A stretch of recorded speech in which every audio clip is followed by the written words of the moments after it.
Vous écoutez Tech Café, votre rendez-vous sur l'actualité des nouvelles technologies. Nous sommes en mai 2024 et c'est l'épisode 366. On vit peut-être un nouveau moment marquant dans la course à l'innovation en matière d'intelligence artificielle et on va pouvoir explorer ce qu'a présenté OpenAI, qui, alors moi de mon côté ça m'a bluffé, je crois que je suis pas le seul, mais aussi ce qu'a présenté presque en réponse, c'est un peu plus compliqué que ça, Google à l'occasion de la Google I.O.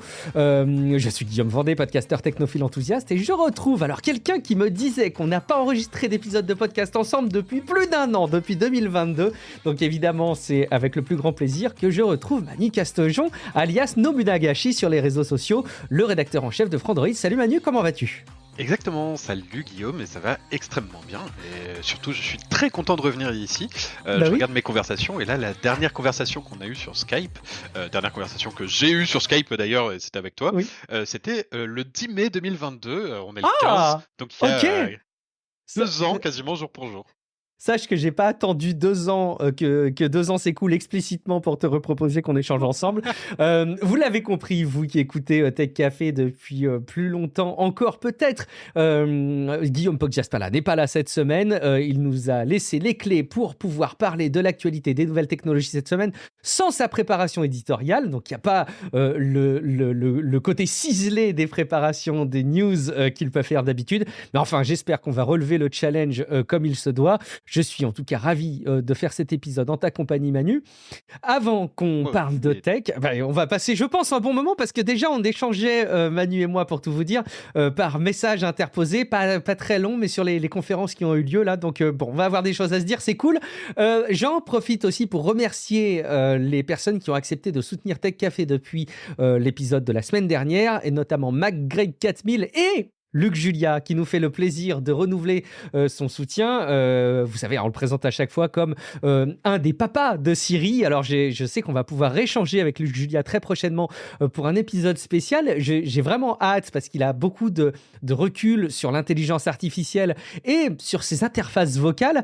Il a été d'ailleurs très critique dans le temps sur les apports de l'intelligence artificielle au quotidien. Il travaille encore sur ce sujet très activement. J'ai hâte d'en savoir un petit peu plus sur ce qu'il va pouvoir nous dire sur ce qui se passe en matière d'intelligence artificielle générative. Donc, abonnez-vous à Tech Café si ce n'est pas déjà fait pour profiter de l'épisode quand on aura pu le réaliser et le mettre à disposition.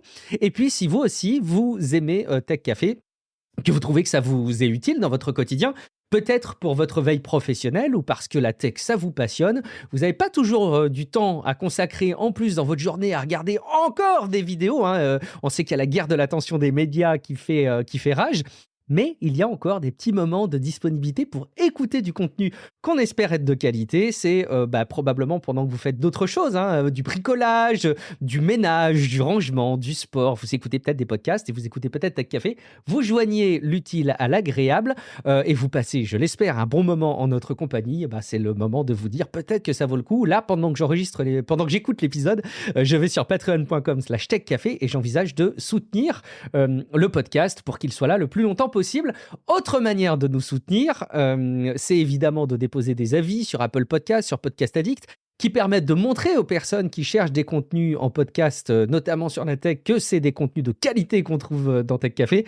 Avec, comme par exemple, alors vous pouvez en plus nous faire passer des petits messages, ça c'est cool. Il y a DNZ qui a déposé un avis sur Podcast Addict et qui dit: pitié, ne faites pas un numéro rédigé par une IA ou dit par une synthèse vocale, s'il vous plaît.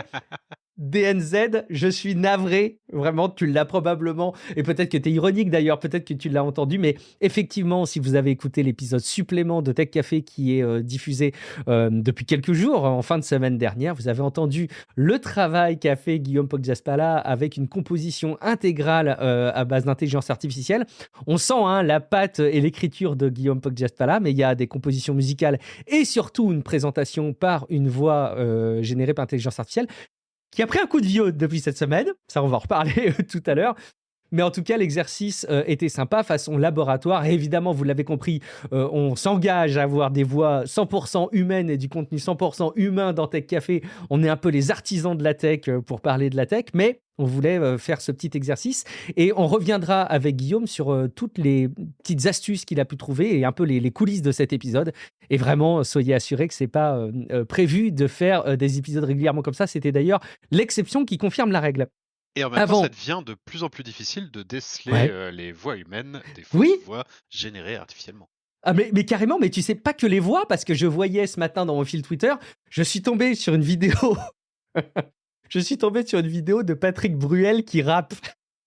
Et donc il est sur scène et il interprète une chanson en rappant, quoi. Mais elle est vraie. Et mais elle est vraie, et elle est vraie. Et en fait, c'est l'éternel sujet, c'est que maintenant, compte tenu de ce qui se passe en matière d'intelligence artificielle générative, de deepfake, etc., on en vient à douter de contenus un peu originaux, mais authentiques, vraiment 100% vrais, quoi. Ça pourrait être une vidéo qui a été générée avec de l'IA, mais pas du tout. Et donc, c'est ça qui est dingue, c'est qu'on commence à douter même des contenus réels. Ça devient difficile. Sur les vidéos, quand même, on voit un petit peu la différence. Oui, exact, oui. Alors là, Encore. effectivement, il suffit qu'on regarde un petit peu la vidéo et on voit que c'est pas un swap de visage, c'est assez évident. Mais vu la vitesse à laquelle ça va, à l'avenir de l'intelligence artificielle, ouais, c'est ça, dans 2 semaines, tu vois, dans le futur à l'échelle de l'intelligence artificielle, ça nous fera contredire ce qu'on a dit. 2 petits mots aussi, il y a Philippe Wagner sur Patreon qui a dit, justement, il faisait partie, il illustre bien, je pense, les retours qu'il y a eu avec l'épisode supplément. Il dit, je vous suggère à tous les deux de faire un numéro spécial ou de dédier une partie du prochain podcast à la mise au point de ces morceaux de musique. Je suis particulièrement curieux pour en savoir plus sur ce que vous avez fait pour les textes. Le premier morceau, My PC is Dead, est extra, celle du Lost Password aussi, et enfin celle sur Adieu Windows m'a fait imaginer un instant que cela allait être en faveur du Mac, mais non, bien sûr. Donc oui, tu as bien compris, Philippe Wagner, on fera un épisode dédié à ce sujet. Et puis Grémy aussi sur Discord, je voulais citer la petite mention qu'il a faite, parce que vous savez que vous pouvez échanger entre vous et avec nous sur le serveur Discord de Tech Café. Il a dit, petite pensée en réaction au deepfake politique de la semaine dernière en Inde. Quand pensez-vous que nous aurons le premier chef d'État IA ? Prenons un exemple, dans un pays autoritaire, au hasard la Russie. Tonton Vladimir décède subitement et avec lui le pouvoir s'effondrerait immédiatement. Son entourage a sous la main tout ce qu'il faut pour le faire perdurer avec des vidéos générées par IA facilement. Il prend un peu de recul, fait quelques interventions sur des sujets importants et hop, le régime reste en place comme si de rien n'était, avec quelques allocutions de temps en temps. Les outils sont disponibles, pourquoi ne le ferait-il pas ? Guillaume évoquait le fait que l'on est en 1984 avec le ministère de la Vérité, avec le Wikipédia russe. Là, on aura en plus un vrai Big Brother. Et question subsidiaire, pensez-vous qu'il soit possible que ce soit déjà le cas quelque part dans le monde ? Je ne pense pas pour ma part, Grémy, que ce soit déjà le cas, mais tu viens de décider un excellent scénario d'un film d'anticipation, peut-être prochainement dispo sur Netflix, va savoir.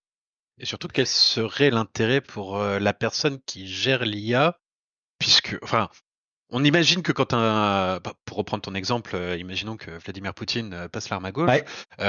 Je pense qu'il y a quand même pas mal de prétendants au trône derrière qui ont envie justement de se mettre sur le devant de la scène plutôt que de se cacher derrière un faux Vladimir. Carrément, carrément. Et puis, tu peux prétendre être le digne héritier de la dynastie. Donc, oui, effectivement. Moi, je pensais même, tu vois, à des pays dans lesquels il y aurait... Bon, je sais pas. Bon, faites-nous part de vos théories, d'ailleurs, et de vos scénarios d'anticipation. Je voudrais pas qu'on passe trop de temps là-dessus, mais n'hésitez pas à réagir, à nous partager vos idées. C'est avec grand plaisir qu'on en prend connaissance. Manu, sans autre forme de procès, on va vraiment parler des news. Alors, j'ai pas un conducteur immense dans cet épisode, dans ce document pour cet épisode. Ça vous laissera plus de temps pour digresser et puis il y a quand même beaucoup de choses à dire. Exactement, je pense qu'il n'est pas nécessaire d'avoir beaucoup de bullet points, de points dans les listes à puces du conducteur pour prendre du temps pour échanger, parce qu'on a tellement de choses à dire. La semaine a commencé avec la conférence d'OpenAI.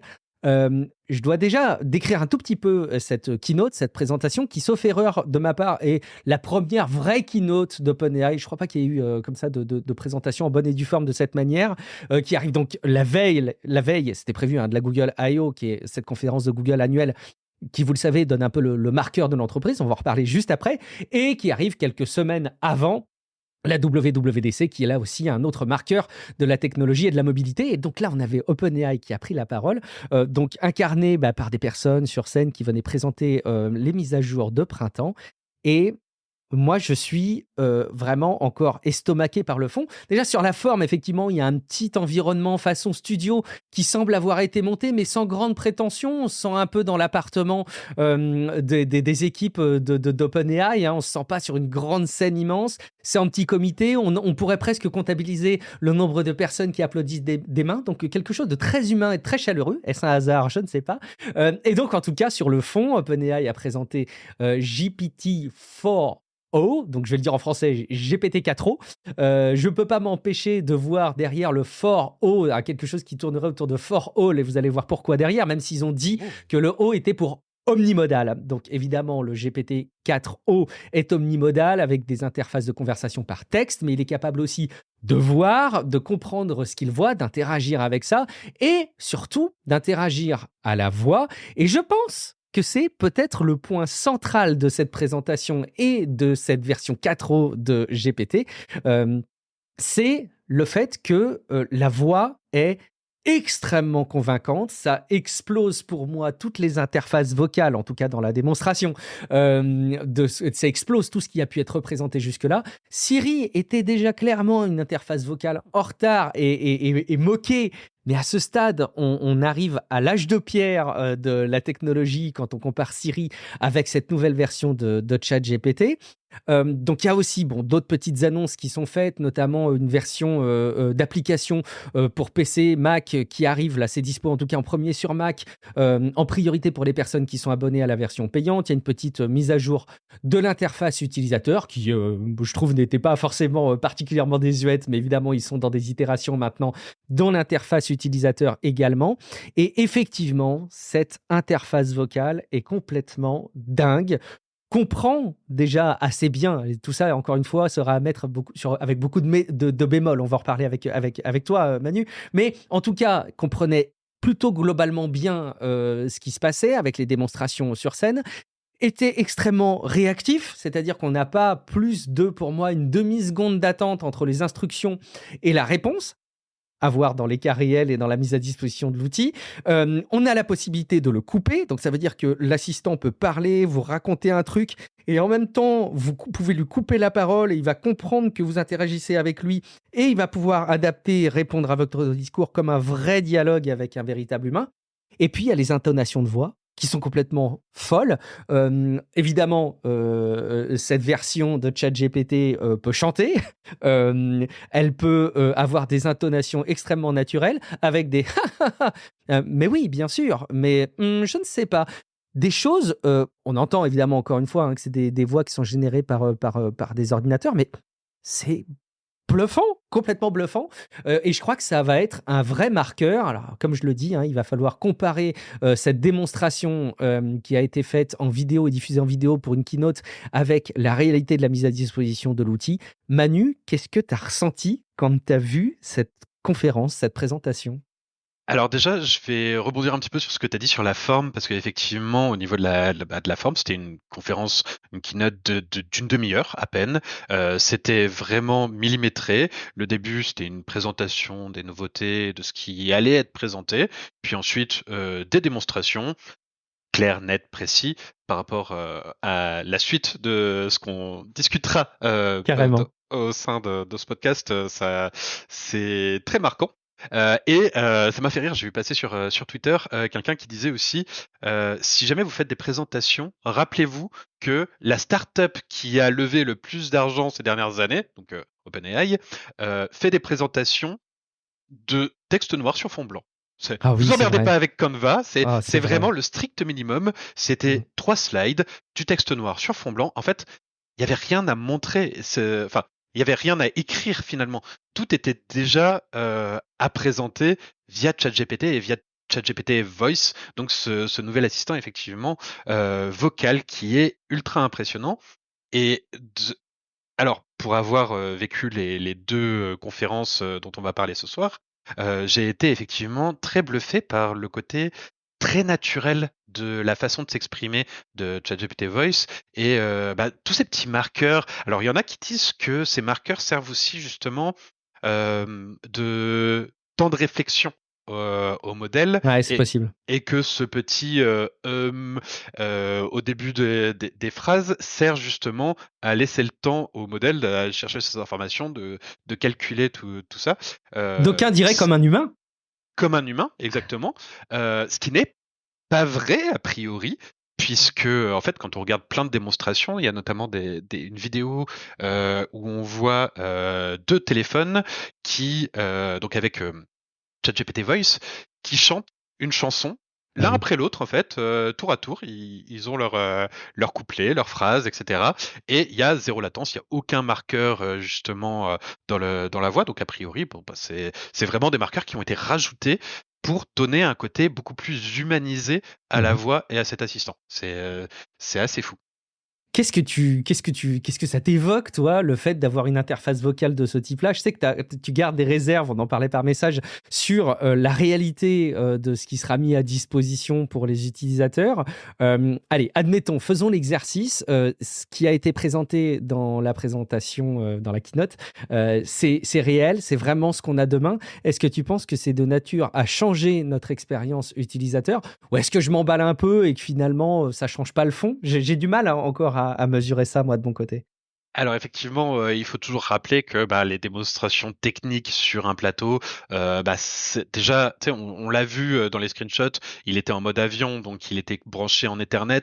Ça joue Ouais. peut-être aussi sur la rapidité des réponses. Je sais pas, il y a plein de trucs comme ça. Et on a vu aussi Google qui avait présenté une démonstration de Gemini aussi en temps réel comme ça. Je crois que c'était en fin d'année dernière, en décembre, quelque chose comme ça. Où Ouais. après ils ont dit, enfin ils ont avoué que bah en fait c'était totalement pipoté la vidéo, donc c'est ce qu'ils visent, mais pas forcément ce qu'ils avaient à ce moment-là. Donc, faut toujours se méfier de ça. Mais sinon, effectivement, en partant du principe que c'est réel, en fait, on a bah, un résultat de science-fiction tel qu'ils l'ont Ouais. présenté. Ça rappelle énormément Jarvis dans Iron Man ou Samantha dans Her. Mm. Oula, mon Her est parti un peu dans les aigus. Dans Her. C'est pour rappeler que t'es un humain, que t'es pas. Oui, voilà. Et c'est incroyable d'avoir cette interaction qui est ultra naturelle avec un assistant vocal. Pour moi, effectivement, enfin, je suis d'accord avec toi. Même si je garde quelques froideurs, déjà, ne serait-ce que de donner ma vie à un assistant internet, même si mon téléphone finalement l'a déjà. Je trouve ça un peu bizarre, mais après c'est comme tout, hein. Je trouvais que les AirPods étaient bizarres quand ils sont sortis. Maintenant, je peux plus m'en passer. Donc pourquoi pas. Et c'est vraiment pour moi ça, ce qu'on a vu là cette semaine, c'est vraiment la plus grosse innovation depuis l'iPhone en tech. Ah, tu vas encore plus loin que moi. Je sais pas si j'irai jusque-là, du coup, c'est une histoire de point de vue aussi. Mais c'est vrai qu'on sent en tout cas qu'il y a un marqueur et ça a l'air d'être partagé par tous ceux qui ont assisté un petit peu à cette conférence. On verra. Donc, on a hâte tous de tester. J'ai pas vu des premiers tests, tu vois, d'utilisateurs qui auraient pu s'approprier ce nouveau modèle. En tout cas, peut-être ce qu'on peut rappeler. Donc, effectivement, que c'est un nouveau modèle GPT-4o qui permet d'être branché à ChatGPT quand on l'utilise. Quelques caractéristiques. Il est plus rapide que le 4. Oui. Ça va le remplacer. Il est meilleur, évidemment, en génération de texte, dans la fonction de reconnaissance avec la vision et en audio, on l'a évidemment dit. Ils parlent même d'omnimodal, donc plus que le multimodal. Tu sais, ils nous refont le coup de multicanal, omnicanal pour les Ouais, alors là, c'est parcours web vraiment du numériques. vocabulaire, hein, C'est clair, c'est un argument de communicant, si ce n'est marketing. Mais bon, en tout cas, il y a plusieurs modalités d'interface qui peuvent s'entrecroiser. Donc, on peut l'interrompre, je l'ai dit. La réactivité est complètement dingue sur la voix. Il comprend les émotions, notamment sur le ton de la voix et de ce qu'il arrive à percevoir avec la vision. Plus que ça, la démonstration où donc l'ingénieur respirait, il explique donc dans la démonstration pour ceux qui Oui. l'ont pas vu qu'il va monter sur scène, qu'il est un peu stressé et que il cherche un moyen de se détendre. Donc ChatGPT lui dit bah, essaye de faire des exercices de respiration, respire fort. Et donc l'ingénieur s'en moque un peu et il fait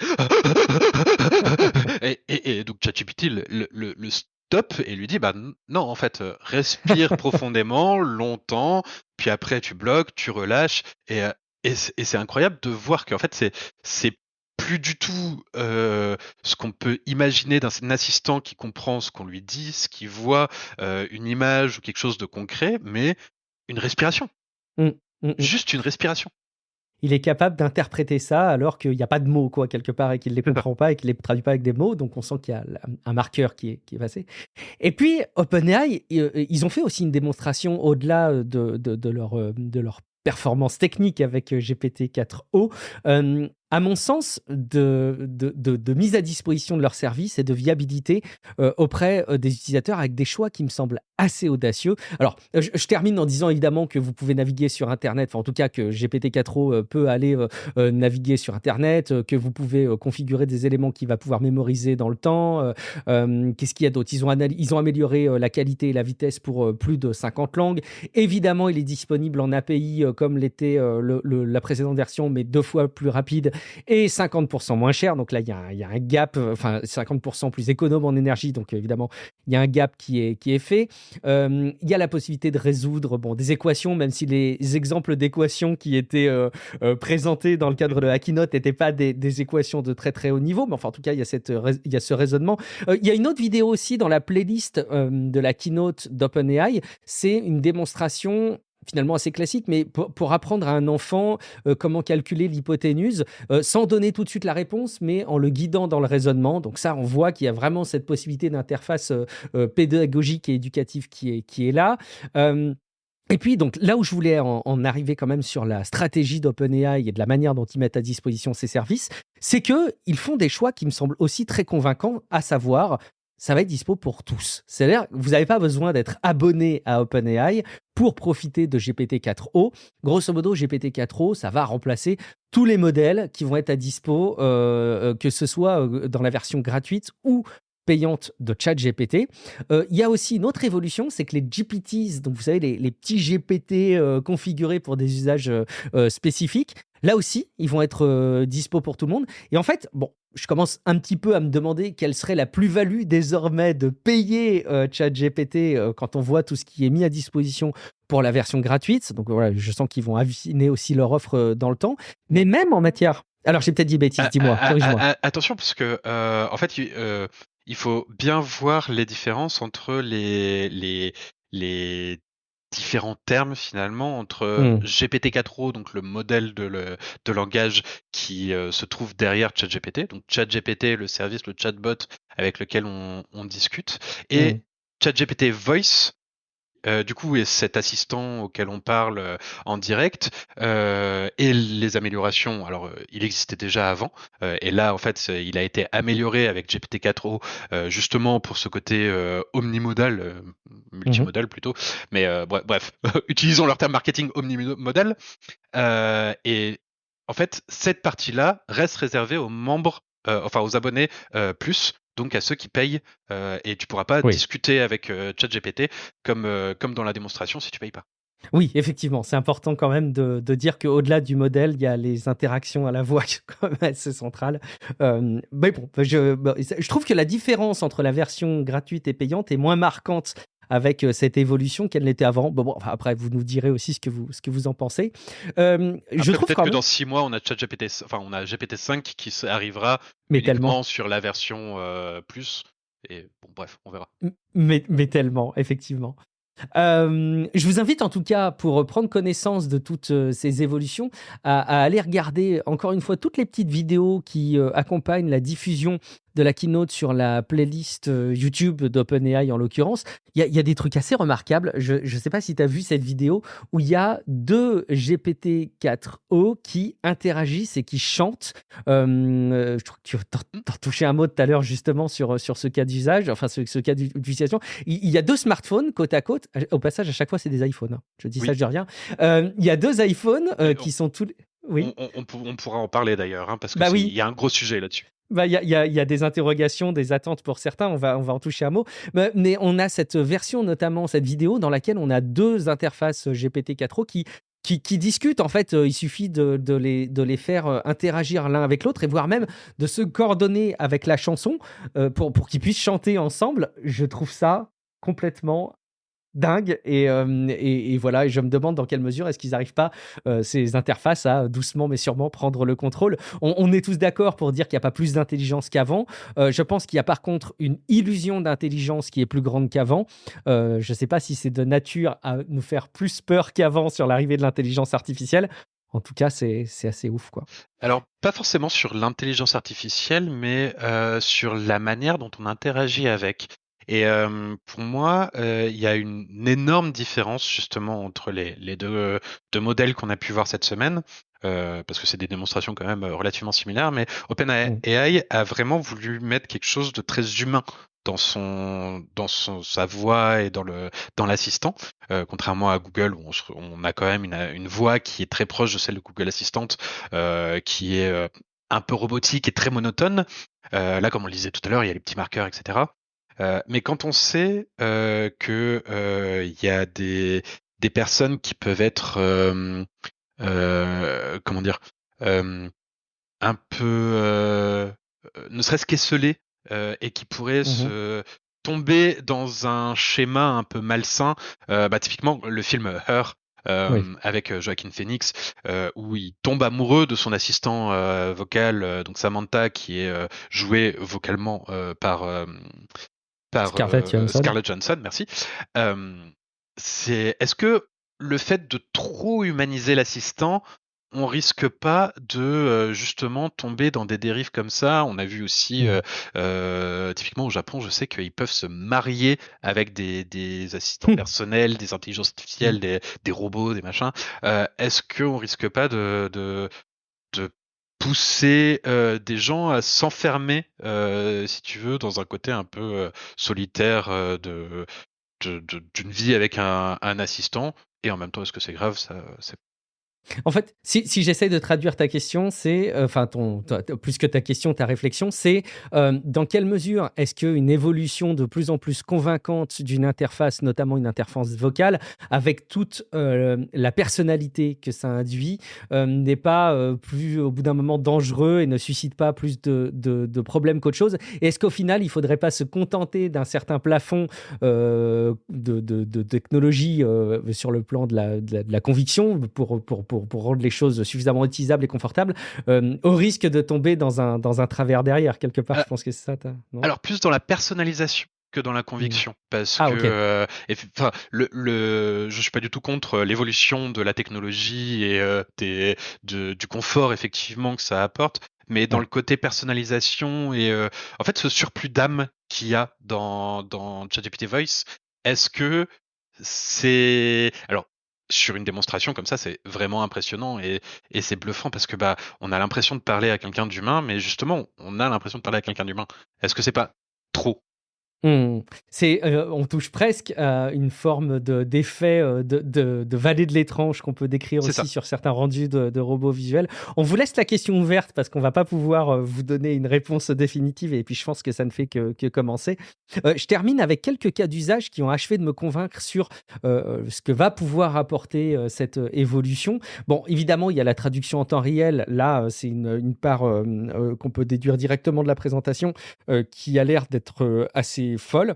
Il y a aussi des vertus en matière d'accessibilité. On a une vidéo qui décrit une personne qui est je ne sais pas si elle est non-voyante ou malvoyante. En tout cas, elle porte devant elle le smartphone avec l'interface GPT-4o qui filme, et puis en gros il dit préviens-moi quand le taxi arrive, quoi. Et évidemment l'interface lui fait on imagine qu'elle peut le guider.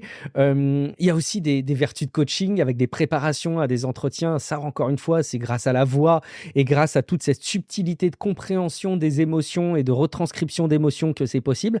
Il y a énormément de cas d'usage et je pense qu'on n'en est qu'au début. Vous entendez beaucoup d'enthousiasme de ma part. J'ai l'impression que Manu le partage. J'aimerais bien avoir quelqu'un dans le podcast qui nous contredit et qui refroidit nos ardeurs. Peut-être que ça arrivera avec les tests. Peut-être que ça arrivera tout simplement avec le retour de Guillaume Poggiaspala dans quelques épisodes. Allez savoir. Mais en tout cas, on en est à un état de l'art qui me semble important de souligner. Et évidemment, on a hâte de se jeter sur les tests, quoi. Et tu soulèves un point qui qui est pour moi une énorme avancée sur la tech, c'est le côté justement pour les personnes handicapées visuellement, malvoyantes ou non-voyantes. Mhm. D'ailleurs, Google en a fait un long segment aussi de possibilités de description qui va bien au-delà de ce qu'on a aujourd'hui sur nos téléphones ou même sur n'importe quel outil, qui donne un sentiment d'audio description de n'importe quoi. Ouais, tout à fait, tout à fait. Ah oui, dernière réflexion que je voulais partager d'ailleurs aussi, encore une fois en écho à cette présentation. Quand j'ai vu à quel point c'était convaincant d'avoir une interface vocale de ce type qui arrive à voir aussi, à comprendre ce qui se passe, etc., je me suis dit, mais finalement, et si les concepteurs de badges connectés, tu sais, on les a vus arriver, là, il y a Human AI Pin, les rabbits, même s'il y a beaucoup d'escroqueries derrière le rabbit AirWad, là. Mais prenons le Human Pin AI, là, admettons.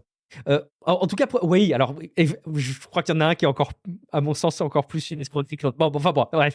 Prenons le Human, le AI Pin, là. Admettons, on met de côté les tests qui ont été faits.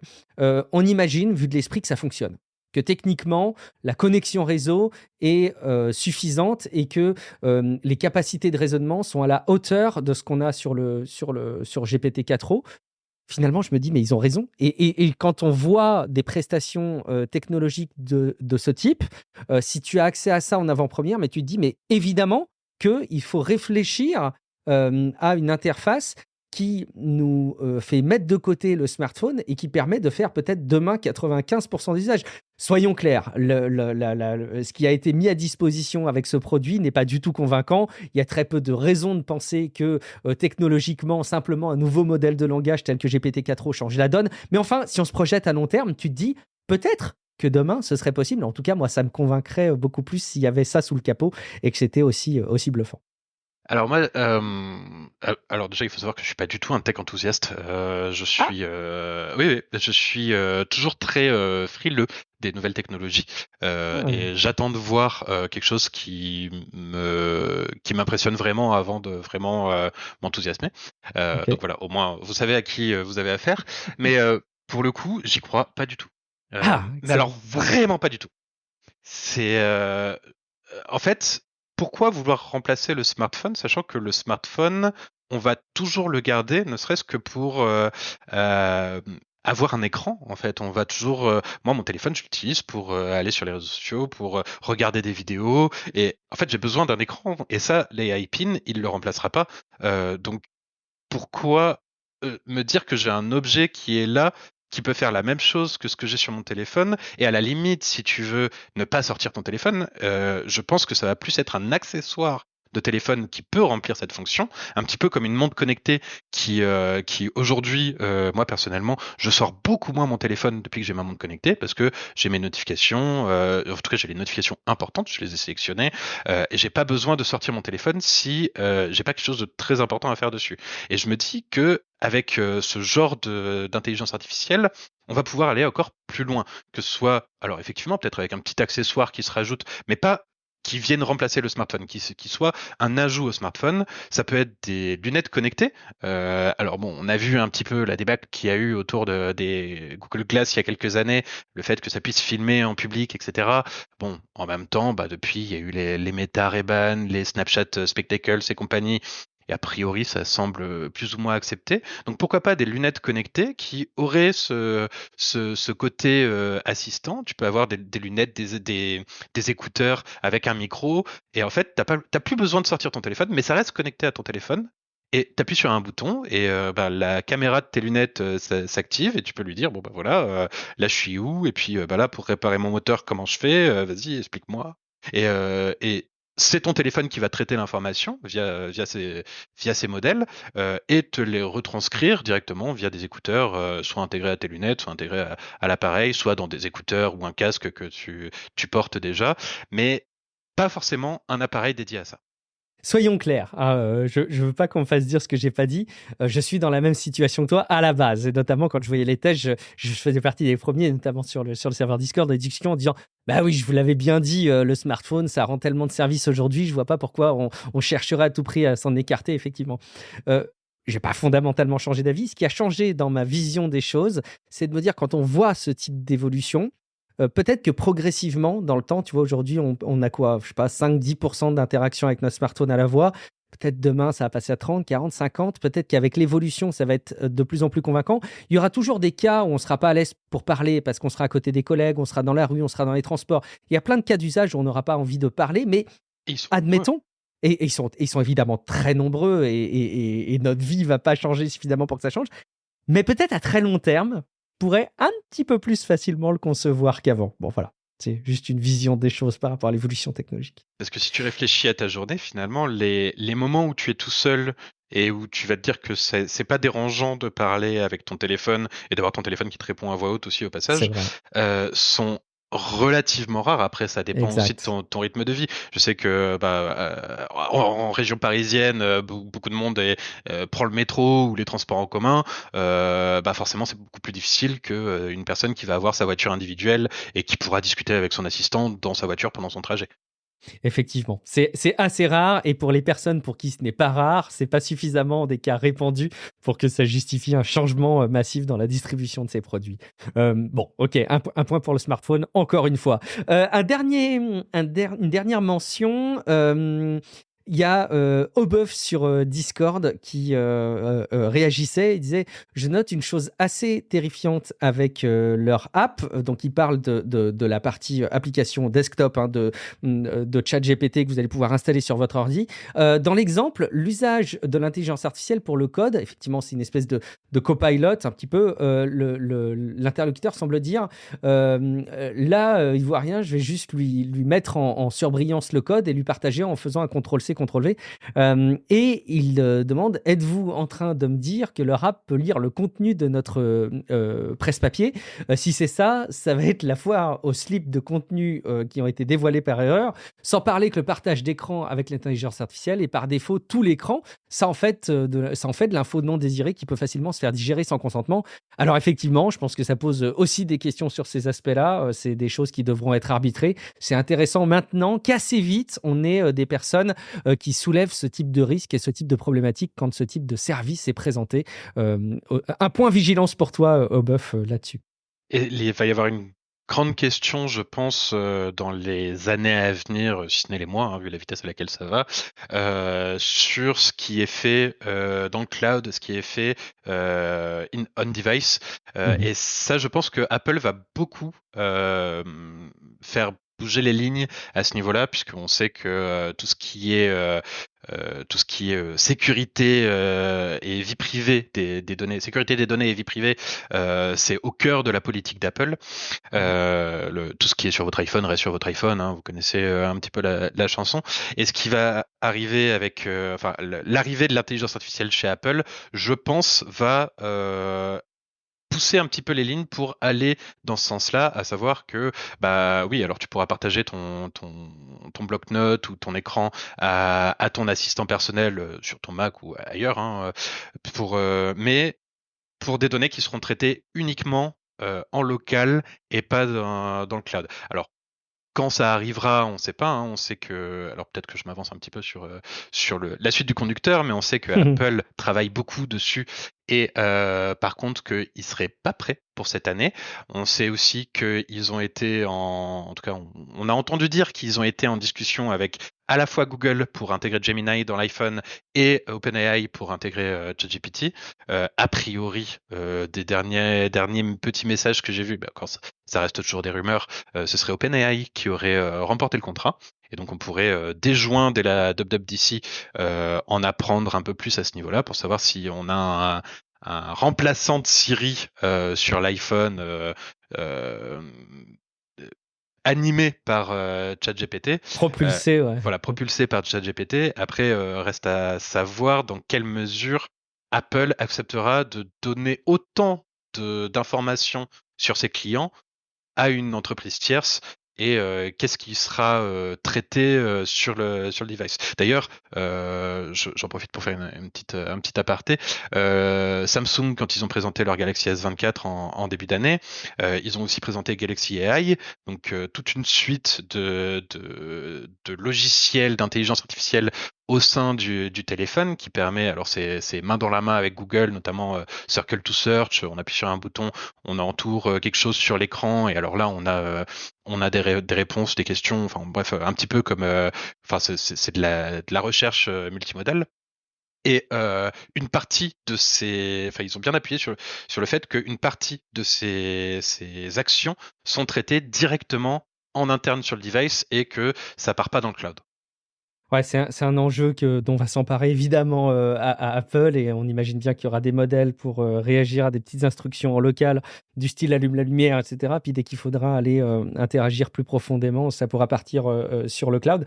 Je me demande si c'est pas d'ailleurs comme ça que fonctionne Siri, notamment sur les dernières Apple Watch, il me semble, à creuser. Je ne peux pas m'empêcher de rebondir sur ce que tu dis, Manu, parce qu'il y a effectivement cet enjeu qui se dessine. On sait à quel point, quand Apple met à disposition un service sur ses iPhones, ça démocratise et pose un petit peu le curseur parce qu'ils ont énormément d'appareils qui sont répandus avec des différences assez faibles, contrairement aux appareils globalement Android. Et évidemment, on sait tous qu'à la WWDC, il y aura nécessairement des évolutions avec de l'intelligence artificielle. On a tous en ligne de mire une évolution profonde de Siri, parce que, soyons honnêtes, qui se sert vraiment de Siri au quotidien aujourd'hui et qui peut lui faire confiance? Et quand on voit ça, on ne peut pas s'empêcher de se dire aussi que, et je pense qu'évidemment les tractations ont lieu bien avant la présentation qui ont lieu cette semaine, il y a aussi un peu un message qui est renvoyé par OpenAI sur ben voilà, c'est ça que vous pourriez avoir sur votre iPhone, et c'est avec nous qu'il faut signer le gros chèque. Alors, est-ce que c'est OpenAI qui va emporter le contrat, comme semblent l'indiquer les rumeurs, comme tu l'indiques Manu, ou est-ce que ça va être Google? En tout cas, tout porte à croire qu'évidemment, ça va être un des deux, mais il faut, pour tenter de répondre à cette question, spoiler, il n'y aura pas la réponse dans cet épisode, vous parler un peu de la Google I.O. qui a eu lieu dans la foulée, le lendemain de la présentation d'OpenAI. Et en fait, ce qui va être assez intéressant, c'est de décrire à quel point la Google I.O. est en opposition avec la présentation d'OpenAI, quelque part sur le fond et sur une partie de la forme. Alors avant, je rêvais de le faire dans cet épisode, Manu. Je me suis préparé à ça. Tiens-toi bien, pour faire vivre aux auditeurs la manière dont s'est passée cette Google I.O., je dois décrire. Voilà, je me mets une robe de chambre multicouleur, je sors d'une tasse de café géante et écoutez bien. Google! Je le fais bien ou pas? Marc Rebillet, donc un artiste, un musicien franco-américain, je crois, je ne le connaissais pas du tout, j'ai été creusé en même temps, qui a été faire une performance live en intro de cette Google I.O. Et je me suis dit, quand je regardais ça, mais sur quelle planète je suis arrivé? Est-ce que tu as vu la pré-Google I.O., ce qui s'est passé en spectacle? Alors non, j'ai vu les screenshots après, mais en fait j'avais le live qui tournait en fond coupé et je faisais autre chose pendant ce temps-là, donc j'avais pas le son. Ah, mais il faut que vous alliez regarder quelques extraits des performances de cet artiste, de Marc Rebillet, sur la Google I.O. Bon, au passage, je ne suis pas étranger au fait de faire une performance musicale en live. Je trouve ça cool.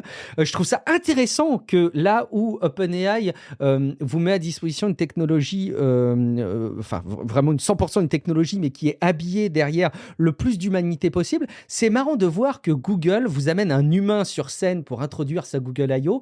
et que la technologie est peut-être encore plus effacée, mais altère encore plus l'humanité, parce qu'on a vraiment l'impression d'un mec qui sort d'une réalité alternative bouffée par la technologie. Ce type est un dingo, je pense que ça fait partie de son œuvre artistique, et il n'a pas été choisi par hasard, mais allez regarder, c'est juste un peu bizarre de se retrouver dans cet environnement. Je le refais encore une fois, je rêvais de le faire.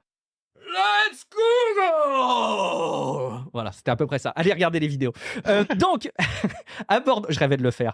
Abordons le fond et la forme. Je pense que c'est important de comparer aussi la présentation de la Google I.O. avec la présentation d'OpenAI. OpenAI, c'est facile. Il propose un service, quelque part, qui est effectivement sur plusieurs modalités, mais c'est un service. Google a beaucoup plus d'enjeux, c'est qu'ils doivent arriver à démontrer qu'ils sont là sur tous les secteurs d'activité sur lesquels on les connaît aujourd'hui, qui sont nombreux, mais ils doivent aussi faire au moins aussi bien qu'OpenAI pour continuer à être visibles. Donc évidemment, Sundar Pichai a pris la parole assez vite en disant, haha, facile, que ça fait 10 ans qu'ils bossent sur de l'intelligence artificielle et pourtant ce n'est que le début. Ils ont évidemment rementionné ce qui s'était passé avec DeepMind, avec l'arrivée sur scène en tout cas d'un des cofondateurs de DeepMind, Demis Hassabis, qui avait d'ailleurs travaillé sur AlphaGo. En intro aussi de cette Google I.O., il y a quelques jours, ils avaient présenté AlphaFold 3. Google avait présenté AlphaFold 3 qu'ils ont juste mentionné rapidement dans la présentation, qui est cette intelligence artificielle qui permet de modéliser des molécules. Donc on sent qu'ils sont vraiment sur beaucoup de secteurs différents. Et alors c'était la pluie. Je ne sais pas si tu as identifié, si tu as remarqué ça, si tu l'as formalisé Manu, mais c'était la pluie des marques. En fait c'est facile chez OpenAI. OpenAI c'est la boîte. Tu as ChatGPT, c'est l'interface. Et puis, bon, OK, tu as GPT-4o, qui est le nouveau modèle d'intelligence artificielle qui fait tourner ChatGPT, dont on a parlé tout à l'heure. Et alors, chez Google, il faut comprendre que tu as Google, tu as les labs Google, tu as ImageFX, tu as Gemini, Astra, Music AI Sandbox, Vio, VideoFX, Trillium pour la partie processeur, Data Q&A, Workspace, Live, Gems, Google AI Teammate. On sent qu'ils ont mis tous les moyens possibles pour proposer un maximum de trucs, un peu à la philosophie Samsung, et on doit le dire aussi à la philosophie Google, de proposer le plus de trucs possible. On lance plein de trucs en l'air, et il y a forcément des trucs qui vont retomber. Ça m'a donné en tout cas cette impression. Ils ont donc présenté en tout cas leur nouvelle version d'interface par intelligence artificielle Gemini, qui est nativement lui aussi multimodal. Ils ne font pas le coup de l'omnimodal de leur côté. Et il faut qu'on s'arrête sur un truc qui est peut-être central ensemble, et je sais que tu voulais en parler spécifiquement Manu, c'est l'impact que va avoir l'intelligence artificielle dans le moteur de recherche. Ils ont présenté AI Overviews, qui arrive aux États-Unis, bientôt pour tous, pour l'instant qu'aux États-Unis. L'expérience est la suivante. Vous qui faites des recherches, je pense sur Google, peut-être sur des moteurs de recherche qui ressemblent à Google, vous tapez une requête et vous avez des résultats avec en haut des pubs, des résultats de niveau 0, des trucs qui peuvent se rajouter. Et puis derrière, vous avez très très vite les différents liens vers les pages des sites web qui répondent à la requête avec un peu descriptif. Voilà. Je ne vous réexplique pas la roue, vous savez ce que c'est que de faire une recherche dans un moteur de recherche. Eh bien, Google impose, avec une évolution aux États-Unis, le fait que l'immense majorité de la première page des résultats de recherche va être constituée d'un résumé par intelligence artificielle. D'ailleurs, pas de manière instantanée. Aujourd'hui, et c'est un point central pour moi, quand vous faites une recherche dans Google, dans un moteur de recherche, vous avez les résultats qui apparaissent tout de suite. C'est de l'ordre de quelques fractions de secondes selon votre connexion. Avec l'intelligence artificielle, vous avez ces petites zones qui se dessinent, qui commencent à se compléter. Toc, toc, toc, vous avez un résumé qui commence à se faire. Et selon la requête que vous faites, vous avez évidemment des restitutions de mise en page qui sont plus ou moins, qui sont différentes. Google indique se baser sur, je crois, pour ces résumés, sur 3 ou 4 liens en moyenne, il me semble. Ça pose des questions assez dingues sur à quel point Google bascule dans son activité, parce qu'on sait à quel point la recherche et la publicité sont un élément central dans la santé financière de Google, dans leur activité. Je ne sais pas quel pourcentage c'est aux dernières infos, mais c'est absolument magistral. Et d'autant mettre le curseur sur le rôle de l'intelligence artificielle dans les résultats de recherche me paraît être un choix, dans le meilleur des cas, très audacieux, et dans le pire des cas, de l'ordre du suicidaire, et sur lequel ils vont revenir dans les mois à venir. Manu, comment tu perçois cette évolution qui est peut-être la plus marquante à l'échelle du fonctionnement de la santé financière de Google? Alors, au-delà de ça, en fait, au-delà de la santé financière de Google, il y a la santé financière de tous les acteurs qui vont fournir des résultats pour Google, parce que Google ne crée pas d'informations, ne crée pas de contenu. Son intelligence artificielle va scraper des sites. Et alors, pour parler de ce qui me personnellement, directement, enfin en tout cas personnellement, professionnellement directement. C'est-à-dire que nous, on a une équipe d'une dizaine de personnes, et on a, je donne un exemple, mais on a 2 personnes qui sont payées à temps plein, qui s'occupent des guides d'achat tech sur Frandroid. En fonction des tests qui sont faits à la rédaction, etc., qui font eux-mêmes des tests. Donc c'est beaucoup de boulot et c'est des salaires, de l'argent, pour arriver à un contenu qui est complet, qui est détaillé, etc. On a du coup plein de guides d'achat. Je prends un exemple au hasard, un de ceux qui est historique chez nous, le meilleur smartphone de 2024. Sauf que jusqu'à présent, t'allais sur Google, tu tapais meilleur smartphone de 2024, tu tombais sur Frandroid ou un concurrent d'ailleurs, nos collègues font le même boulot. Tu cliquais sur le lien, nous ça nous apportait un clic, donc un affichage publicitaire. Éventuellement, si le contenu t'encourage à choisir un smartphone plutôt qu'un autre, tu vas l'acheter, on a de l'affiliation, ça nous rémunère aussi également, ça permet de payer les salaires des personnes qui font ces recherches, qui font ces tests, etc. Maintenant, demain, avec ça, tu tapes meilleur smartphone sur Google, tu as Google qui te donne la réponse. T'es pas venu chez nous.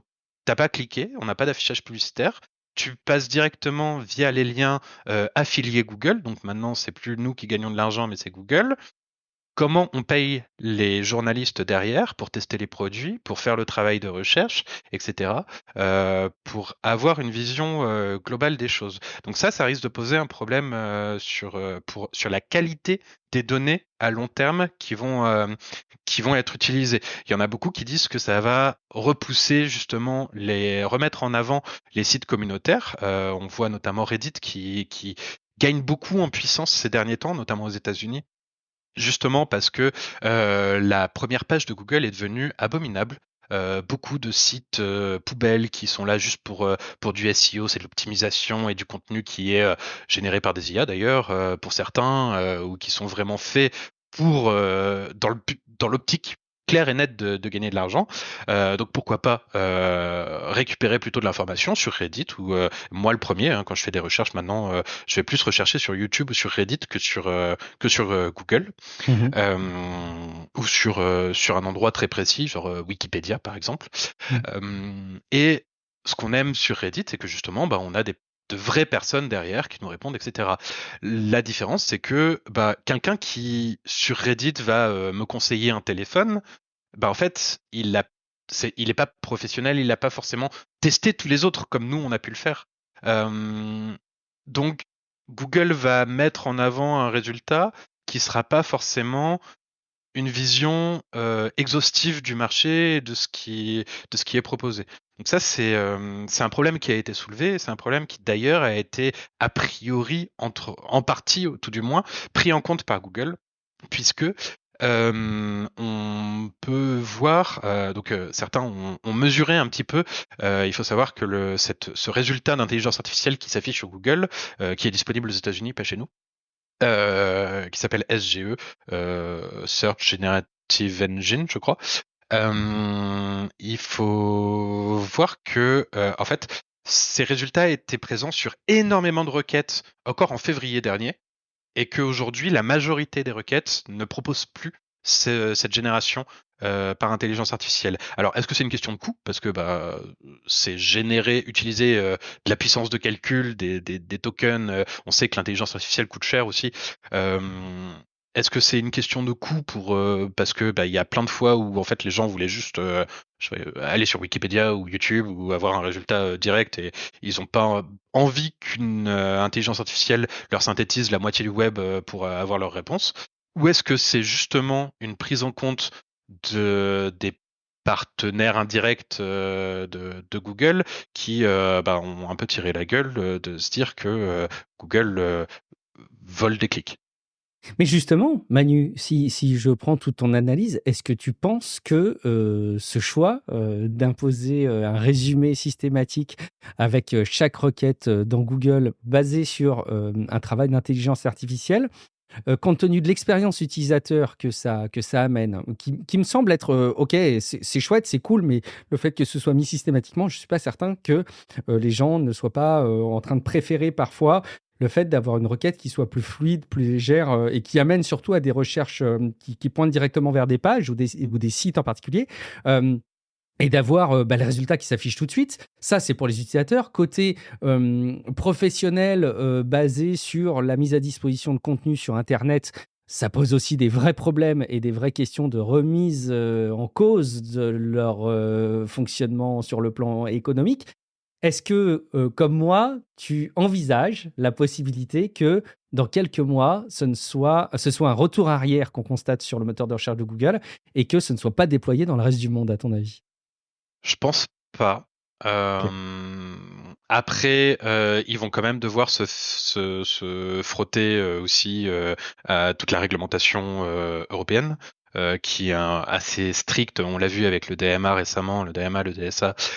Donc les réglementations européennes, je suppose que tu en as déjà parlé On dans en a des bien précédents parlé. Ouais. épisodes, mais qui bloque justement, enfin c'est des lois antitrust en fait, Mm. qui empêchent les monopoles. Et là, ils ont notamment forcé Google dans son onglet shopping à rajouter des liens vers des Mm. concurrents et pas uniquement proposer ses propres liens. Donc, je pense que l'arrivée en Europe va être un petit peu plus chaotique et risque effectivement de rebattre un petit peu les cartes à ce niveau-là. Maintenant, ils vont essayer, ils vont le faire. Je pense que ça va arriver, que ce sera réglementé après, mais ça va arriver.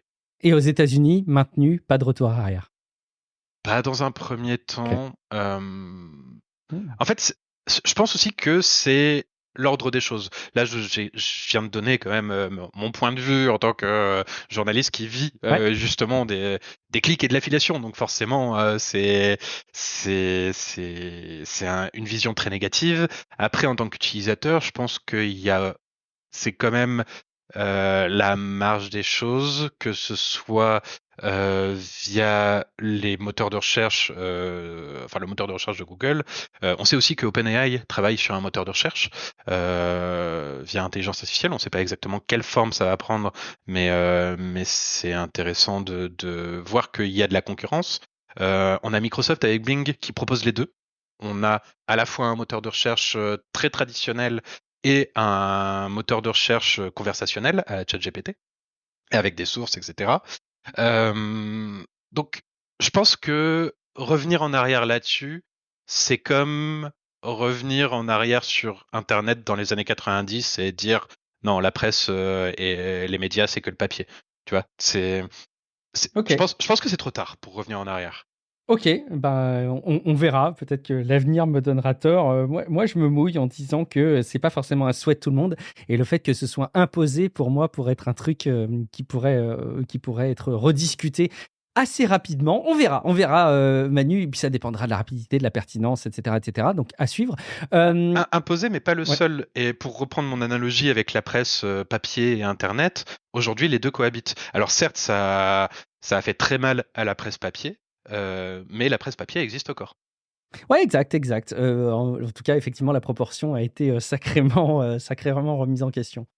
Dans la présentation de Google, donc il y avait cet impact de l'intelligence artificielle sur la recherche, donc ça c'est central pour leur activité. Mais bien sûr, ils ont présenté leur nouvelle version donc de Gemini, le 1.5 Pro, qu'on va retrouver partout. Hein. On va pas faire tout le détail de la présentation, qui était à l'inverse d'OpenAI terriblement longue. Là aussi, là aussi, contrairement à OpenAI, très fastueuse, avec là aussi Marc Rebillet, comme je vous disais, qui incarnait quelque chose de l'ordre du trop, du fast, trop de couleurs, trop de monde, l'envoi de t-shirts dans la foule. On était vraiment passé d'une présentation du minimalisme à une présentation du trop pour moi. Et bon, peut-être que d'aucuns se retrouveraient plus dans la manière de présenter les choses de Google, mais il y avait quand même quelque chose de choquant. Je ne peux pas m'empêcher aussi de penser qu'OpenAI revendique, dans le cadre de ses présentations, une forme de simplicité et une forme de minimalisme aussi en opposition à Google. Tu Il y a parlais un tout petit à l'heure côté des David slides contre noir et Goliath blanc. aussi. Ah, il y a aussi effectivement un côté David contre Goliath qu'il cultive. On va pas le nier, même s'il y a des revenus de Microsoft derrière. Bref, et donc cette nouvelle version de Gemini, on va la retrouver un peu partout. Alors, on va la retrouver dans les interfaces bureautiques de Google, on va les retrouver dans les résumés de Meet, on va les retrouver dans Notebook LM. Donc par exemple, il y a une démo sur scène d'une discussion fictive qui est générée sur la base de contenu éducatif entre deux voix générées par intelligence artificielle. Il y a une possibilité de les bloquer pour réorienter l'échange. Donc, comme on on le voyait tout à l'heure pour GPT-4o. Il y a Google Photos qui va encore plus intelligemment restituer des infos. L'exemple qui était donné sur scène, c'est que, alors je ne sais pas si ça arrive beaucoup pour vous qui nous écoutez, il y a des gens qui recherchent leur plaque d'immatriculation dans leur bibliothèque de photos. Je ne pensais pas forcément que c'était un cas d'usage répandu. J'ai testé dans Apple Photos, ça marche aussi. Vous tapez plaque d'immatriculation, vous avez plein de plaques d'immatriculation qui remontent. Donc, si vous en rappelez pas, vous pouvez la retrouver. Mais là, a priori, Google Photos, plus que simplement vous lister les photos où il y aura une plaque d'immatriculation, va par défaut vous présenter votre plaque d'immatriculation en première photo. Donc voilà, un exemple d'évolution. Il y a l'expérience d'achat aussi qui est un peu repensée avec des exemples que j'ai trouvé un petit peu douteux. À un moment, il y avait la recherche, tu sais, le circle to search que tu mentionnais tout à l'heure, qui permettait d'identifier des chaussures sur une photo, qui vous permet de les acheter, et une mention un peu étrange, je crois que c'était Sundar Pichai qui disait de toute façon, allez-y, vous pouvez les acheter super facilement sur Google, allez-y, de toute façon, vous pourrez toujours les retourner plus tard, ce qui m'a paru assez dingue en matière de consommation responsable et de respect de l'environnement, pourquoi pas. Il y a une version aussi de Gemini 1.5 dite Flash, qui reste multimodale, mais qui est extrêmement légère et qu'on imagine être demain propulsée sur les appareils en local. On a donc Projet Astra, qui est la vision intelligente, qui est cet équivalent de la partie vision de GPT-4o, qui vous permet de comprendre ce qui se passe. Il y a là un exemple avec une démonstration d'une personne qui se balade dans un bureau, qui dit « Montre-moi dès qu'il y a un truc qui fait du bruit », ça s'arrête sur l'enceinte. Quelle est cette partie de l'enceinte désignée avec une petite flèche, et l'intelligence artificielle dit que c'est le Twitter. Elle repasse toute une scène, elle arrive à demander sur la base d'un dessin avec 2 chats et une boîte en carton devant à quoi ça fait penser l'intelligence artificielle Gemini, et ça lui fait penser évidemment au chat de Schrödinger. Et puis en fin de course, ça dit au fait, est-ce que tu as vu où j'avais mis mes lunettes? Évidemment, dans tout le défilé du parcours dans le bureau, l'intelligence artificielle arrive à restituer l'endroit où il y avait des lunettes. Donc voilà, démonstration assez chouette, qui donne envie d'ailleurs d'avoir des lunettes connectées pour que cette captation ait lieu tout le temps et qu'il y ait énormément de calculs qui se fassent, mais qu'on puisse encore plus facilement interagir avec la réalité, à voir si ça arriverait demain. Ça redonne du crédit à Google Glass. La génération de vidéos avec VO, qui est assez convaincante, qui nécessitera d'être testée, mais qui semble pouvoir à peu près rivaliser avec ce que propose là aussi OpenAI. On l'avait dit avec Sora, la génération de vidéos persistante. Il y avait des exemples notamment de présentés avec une voiture qui se balade dans un monde futuriste. La voiture reste la même tout le long de la vidéo, donc très bien. Une présentation de Trillium, qui est la nouvelle génération de Tensor Processing Unit, donc les TPU, avec des processeurs Action, avec une meilleure performance et un rapport performance consommation énergétique.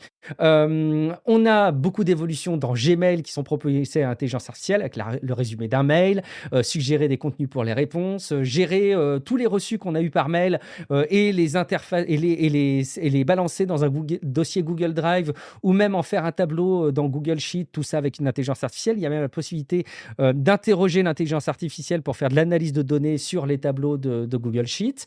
Donc voilà, une profusion de la part de Google de services propulsés à l'intelligence artificielle. Sundar Pichai a fait le jeu à la place de tous les rédacteurs et tous les podcasters tech à la fin, en disant voilà, j'ai compté le nombre de fois où j'ai dit AI à la place, enfin c'est une intelligence artificielle qui l'a fait, prononcé 120 fois, et puis ça s'incrémente à 121 fois.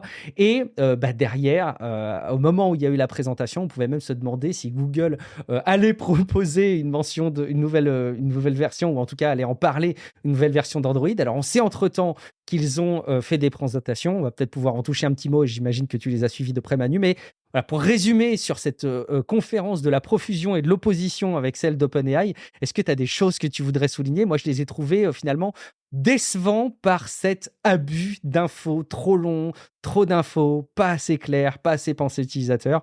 Mais bon, c'est peut-être que ma vision très très perso. Non, c'est pas c'est pas ta vision, c'est la vision de toutes les personnes à qui j'ai parlé, en tout cas. Merde. C'est la mienne aussi. Ouais. C'est marrant qu'ils se soient arrêtés sur intelligence artificielle, sur le nombre de fois où ils ont prononcé le mot AI. D'ailleurs, si tu comptes artificial intelligence et AGI, donc intelligence artificielle générative, ça fait 123 fois au total. Mais surtout, il y a Android Authority qui a compté le nombre de mentions à Gemini. Et donc on avait 123 fois pour intelligence artificielle, c'est 170 fois le mot Gemini qui a été prononcé pendant cette conférence. Mais ce n'est pas toujours le même, parce que comme tu l'as dit, il y a Gemini 1.5 1.5 Pro. Il y a Gemini, donc un Ultra qui existait, qui est un peu mis à la retraite là. On a Gemini Flash, donc comme tu disais, qui est beaucoup plus léger, mais alors là, qui s'adresse pas à des appareils Google ou à une interface Google, mais c'est une API, donc ça servira pour d'autres choses. Il y a les GEMS qui sont des intelligences artificielles avec une personnalité. Tu pourras leur donner la personnalité, je sais pas, d'un coach de sport et donc il sera à fond derrière toi pour te coacher sur un point en particulier. Donc voilà, c'est beaucoup de choses mais Un meneur de jeu de Donjons et Dragons. ouais, pourquoi pas. Mais c'était extrêmement brouillon, le fait qu'il y ait justement toutes ces versions différentes de Gemini. Et une question qu'on s'est posée, c'est à qui s'adressait cette conférence? Ouais. La Google I.O., historiquement, c'est une conférence, enfin c'est un séminaire, pas un séminaire, un salon, qui s'adresse aux développeurs. Maintenant, la conférence d'ouverture de la Google I.O., historiquement, c'est quand même la présentation, alors à l'époque des Nexus, de certains appareils, des nouvelles versions d'Android. Donc ça a un côté beaucoup plus grand public, même si ça reste toujours un peu tech. Là, c'était extrêmement tech. Il y a des moments, j'étais totalement paumé. Je ne comprenais pas ce qu'il disait sur la conférence. Il parlait de tokens, vraiment mince, d'éléments extrêmement pointus, extrêmement fins. Si t'es pas développeur, tu pouvais pas la comprendre. Donc ça faisait vraiment un, un, une un contraste avec la présentation d'OpenAI la veille, qui était très grand public, amusante, détendue. C'est sur la forme, ils ont vraiment tout raté, je trouve. Ouais, c'est assez étonnant. Ça donne un peu un sentiment de panique. Et c'est assez fou parce qu'on avait déjà eu ce sentiment précédemment avec les arrivées d'OpenAI, avec des espèces de mises à niveau. Et c'est bizarre d'avoir l'impression, en tout cas, que l'histoire se répète. On ne peut pas garantir le fait qu'ils soient en panique, mais en tout cas, ça en donne l'impression. Et c'est pas forcément rassurant. Ça se voit qu'ils sont un petit peu derrière et tu sens que ça les embête. Parce que ça fait des années qu'ils travaillent sur l'intelligence artificielle, des dizaines d'années voire, carrément. La recherche multimodale, je sais que j'en avais parlé avec eux c'était avant le Covid, donc il y a au moins 5 ans. Donc à l'époque on en parlait dans Google Lens, pas dans Gemini.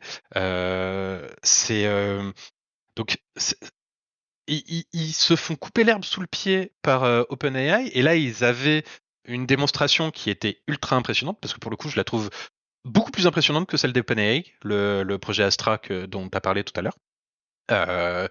Mais en fait il y avait OpenAI juste avant, et OpenAI en fait c'est un produit qui est disponible dans quelques semaines pour tout le monde, alors que Google a présenté un prototype dont certaines fonctionnalités vont être intégrées à Gemini dans le courant de l'année, on ne sait pas quand. Mais c'est certaines fonctionnalités, pas toutes. La présentation qu'ils ont faite, ça fait un peu démo limite pipoté, alors que pour le coup, elle est extrêmement impressionnante. Curieux, hein? Curieux de la part de Google, évidemment à suivre. Bon, ils en ont sous le capot, donc on ne se fait pas d'inquiétude pour eux à court terme, mais enfin bon, il va falloir surveiller ça de près. Est-ce que tu veux nous toucher un petit mot de Android 15, puisque là, pour le coup, c'était pas à l'occasion de cette présentation, mais il y a quand même des petites choses qui ont été annoncées. Je ne sais pas si tu voulais nous en souligner quelques-unes. Tu dois suivre ça de près, j'imagine. Alors, donc la présentation a été faite aujourd'hui. Je dois avouer que j'ai pas eu le temps de creuser plus que ça ce qui a été fait. Moi, ce que je trouve intéressant, c'est justement le fait que Android 15 n'était pas à la conférence d'ouverture de la Google I.O. C'est la première fois. La première fois qu'Android n'est pas le cœur de la présentation de Google sur sa présentation faite aux devs. Et ça montre un changement de paradigme dans la manière de penser Android, certes, mais de penser les OS et de penser les usages de demain.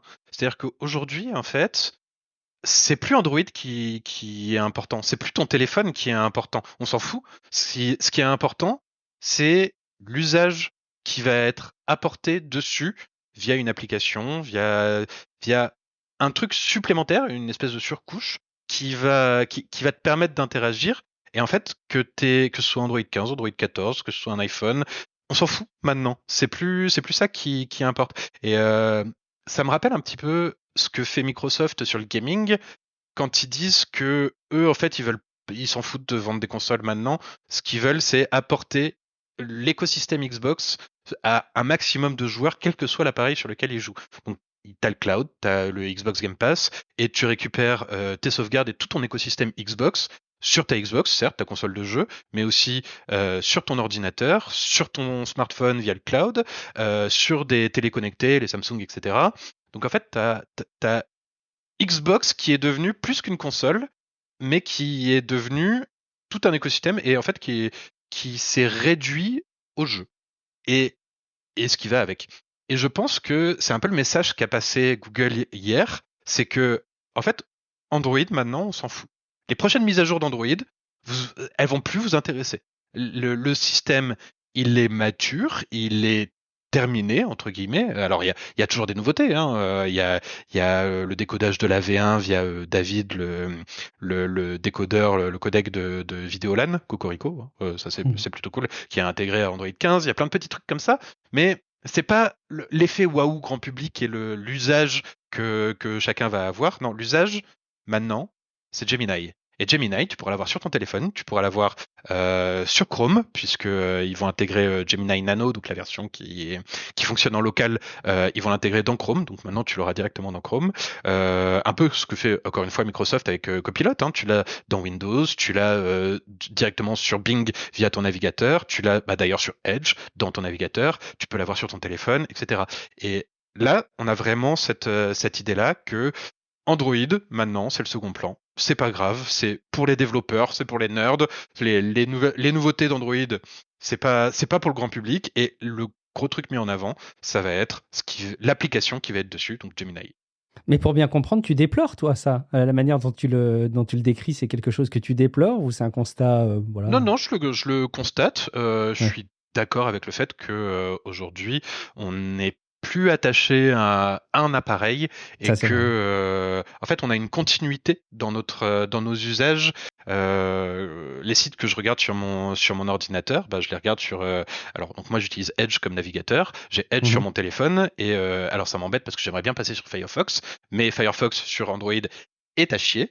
Euh, du coup, je ne passe pas sous Firefox sur mon ordinateur, justement parce que je perdrais cette continuité. Et pareil, parce que ce que je disais avec Microsoft et Xbox, je suis Team Xbox plutôt que PlayStation, pas pour des questions de chapelle, de jeu, d'exclusivité ou quoi que ce soit. Non, juste parce que, en fait, mes jeux, je peux les commencer sur ma Xbox, donc sur ma télé, puis les continuer sur mon ordinateur, puis les continuer dans le cloud sur mon ordinateur au bureau, qui est un petit ordinateur portable qui n'a aucune puissance. Et c'est ce côté écosystème et continuité qui, je pense, est l'informatique et l'usage de demain. Et le fait de mettre l'usage dans Gemini plutôt que dans Android, parce qu'ils ont essayé avec Chrome OS d'avoir une continuité entre l'ordinateur, le téléphone, ils n'ont pas réussi plus que ça. Là, ils sont en train de le réimaginer via Gemini. Écoute, j'aime beaucoup la réflexion que tu portes sur tout ça. Je suis aussi curieux d'avoir les retours des auditeurs là-dessus, évidemment. Peut-être pour mentionner, hein, il y a Android qui a été a priori profondément réécrit. Ça ne se voit pas forcément massivement dans son apparence, mais il y a un exemple. Hein, il y a maintenant des dossiers qui vous permettent de planquer des apps dedans et certains usages bien spécifiques, y compris au niveau des logs d'ailleurs. Donc j'ai l'impression qu'il y a vraiment quelque chose qui a été profondément remanié. Qu'est-ce qu'on a d'autre? On a des notifications évidemment qui sont liées aux applications qui ne se verront, enfin qui, si vous les avez masquées, qui ne se verront pas. Ça s'appelle Private Space. C'est une idée que je trouve assez intéressante parce qu'on peut avoir envie de planquer une partie de notre vie de smartphone quelque part. Il y a les codes de validation aussi pour des raisons de sécurité qui sont envoyés par SMS ou par mail qui n'apparaissent plus dans les notifications, ce qui évite qu'on puisse avoir quelqu'un dans notre dos qui voit ça et qui en profite. D'ailleurs, je repense à la Au-delà de sécurité. ça, il y a des logiciels espions qui peuvent Lire le contenu des voilà, notifs. lire les notifications et pas les Évidemment. messages. Oui, c'est d'ailleurs peut-être plus probable plutôt qu'il y ait un vilain monsieur avec un sweat à capuche qui soit derrière votre dos en train de regarder par-dessus votre épaule la notification. Pour le coup, les deux sont possibles, mais c'est vrai que la personne Ouais, qui est derrière toi, il faut qu'elle soit rapide pour pouvoir l'utiliser. ouais, j'imagine que les cas sont peut-être moins fréquents. Allez savoir. Et d'ailleurs, pendant que je parle de sécurité, à la Google I.O., ils ont aussi présenté une évolution. C'était une des rares mentions qu'il y avait d'ailleurs d'Android, mais de l'intelligence artificielle qui va identifier durant votre conversation le fait que vous êtes en train de vous faire pirater, ou en tout cas que vous êtes en train de vous faire arnaquer. Donc ça vous fait une alerte en vous disant oh là là, c'est quelqu'un qui essaye de vous demander vos accès à votre gestion de compte, et vous savez que votre banque ne vous demande jamais des accès à votre gestion de compte. Donc méfiez-vous. Ça, je trouvais ça assez cool et assez concret. Oui, et pardon, excuse-moi. T'as fait tomber un verre de coca, une bière. T'as fait Non, non, non, tomber ton chat. Non. j'ai un chat qui est monté sur le Ah, clavier alors que j'avais la fenêtre aïe, aïe, aïe. d'enregistrement qui était lancée, donc j'avais peur Griffe que... sortie? Non, ça va? Voilà, Non, non, ça va. bon. Donc voilà, pardon pour ce petit intermède miaou. Qu'est-ce qu'on disait? On Oui, terminait sur Android, la oui, sécurité. le scam, le scam. Ce qui est intéressant, c'est que ils ont bien précisé que cette fonctionnalité, elle est utilisée via Gemini Nano, donc le modèle qui fonctionne en local sur le téléphone, parce que Ouais, c'est quand même une intelligence artificielle qui écoute tes conversations téléphoniques, évidemment. ce qui est Évidemment. somme toute un peu gênant. Donc ils Ouais. ont bien précisé que, alors oui, on vous écoute, mais ça reste sur votre téléphone. Nous, on vous écoute pas, c'est que votre téléphone. Voilà. On attend les paranoïaques et les complotistes qui vont dire il faudra vérifier quand même. Enfin, bon. Oui, Un petit on se mot. souvient qu'ils avaient aussi dit que ils nous écoutaient pas H24 avec les Google Home et que on Ouais. avait appris que toutes les faux positifs de et Google étaient envoyés sur des serveurs distants et écoutés par des personnes chez Google. Donc bon. Exact, exact. Pendant qu'on parle des OS mobiles phares, on a déjà des petites infos sur iOS 18. On a cette info, ce type d'info qui arrive à chaque fois à peu près à la même période chaque année. En fait, c'est des fonctions d'accessibilité, et ce qui est marrant, c'est que ça donne déjà parfois le ton. Et là, ça ne déroge pas à la règle avec des fonctionnalités qui ont été présentées pour iOS 18 et iPad 18, qui sont celles notamment de l'eye tracking, du suivi du regard. Alors vous êtes en train de vous dire, mais pourquoi est-ce qu'ils se sentent obligés d'implémenter toutes les technologies de Apple Vision Pro dans iOS? Non, non, non, c'est pas si simple, même si ça a dû les aider un peu en partie. C'est notamment pour la gestion de handicap physique. Donc évidemment, on a peut-être demain l'opportunité d'interagir avec son smartphone ou sa tablette, avec son iPhone ou son iPad avec le regard. Pas mal.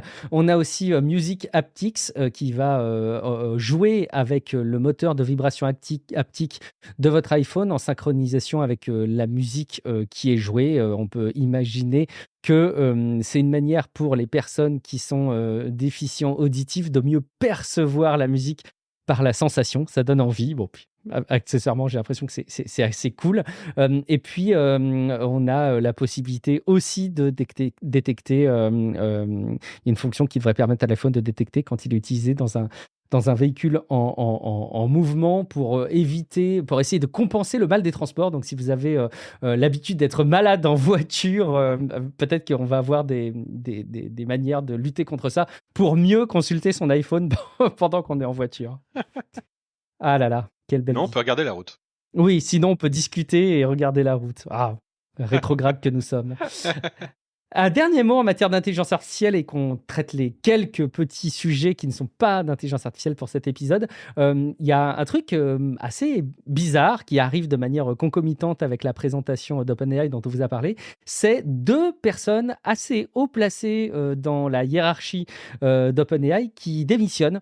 Donc je vais probablement très mal prononcer son nom, mais il y a Sutskever qui s'en va, et également Jan Leke. Et donc ces deux personnes, il y en avait une qui était impliquée dans les premiers signaux. Vous savez, quand Sam Altman a été dégagé du board, il s'était très vite repris, il avait signé la lettre pour le faire revenir. Mais en tout cas, c'est deux départs de personnes qui sont dans des sphères assez haut placées d'OpenAI, qui quittent le navire. Alors, est-ce que, évidemment, il y a toutes les théories possibles, est-ce qu'ils ont vu l'avenir d'OpenAI, ils ont pris peur, ou est-ce que c'est des raisons plus pragmatiques? On verra. Et puis, je termine avec ce sujet, je te laisserai réagir si tu le souhaites, Manu, mais il y a Claude, pendant qu'on parle des interfaces d'intelligence artificielle générative, Claude AI, qui est dispo en France et en Europe. Il ne l'était pas jusque-là.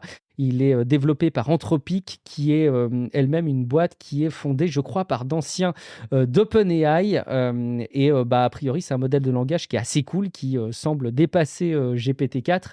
Pas forcément, on ne peut pas encore savoir avec GPT-4o, mais en tout cas, c'est un modèle de langage qui semble extrêmement convaincant. Et donc, il est dispo en France et en Europe. Donc, si jamais vous avez envie de le tester, vous pouvez aller jeter un coup d'œil. Je crois il est payant dans la version la plus convaincante. Je ne sais plus, j'ai plus en tête les modèles économiques de Claude, mais bon, voilà, vous avez une version gratuite et une version payante. Je sais plus. Je sais que, alors je l'ai pas testé personnellement. Je sais que quelqu'un dans mon équipe l'a testé et m'a dit ouais, bof.